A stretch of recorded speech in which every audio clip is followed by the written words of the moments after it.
13/4/2026 నాడు కల్లాపూర్ గ్రామంలో భూసేకరణకు వ్యతిరేకంగా 21వ రోజు నిరసన తెలుపుతున్న రైతులు గ్రామస్తులు ప్రభుత్వం భూసేకరణ రద్దు చేసే వరకు తమ పోరాటం కొనసాగిస్తామని రైతులు హెచ్చరించారు. మా భూములు పోతున్న సందర్భంగా మీ బిడ్డ మ్యారేజ్ ఎలా విధంగా చేసిరో కోట్లు ఖర్చు పెట్టి విధంగా చేసిరో మా కాలాపూర్ విలేజ్ మా భూములు పోకుండా చేస్తే మీకు అంతా మేము సహకరిస్తాము.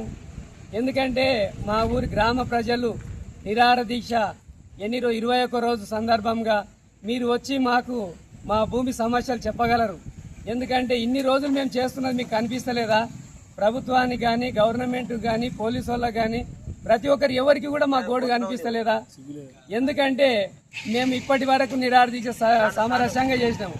ఇప్పటి వరకు ఏ గవర్నమెంట్ మీద ఎక్కడ కూడా మేము అటాక్ చేయకుండా సామరస్యంగా చేస్తున్నాం. కాబట్టి మీరు స్పందించి వెంటనే మా గోడును అర్థం చేసుకొని మా కాలాపురం గ్రామ ప్రజలకు మీరు ఎంతో సానుభూతి చూపిస్తే మళ్ళీ నెక్స్ట్ మీకు ఖచ్చితంగా మీకు మా సహకారం ఉంటుంది. లేకపోతే తీర్మానం అలాగుంటుంది సార్. మీరు ఖచ్చితంగా వచ్చి మా గ్రామ ప్రజలకు న్యాయం చేయవలసిందిగా కోరుకుంటున్నాం సార్.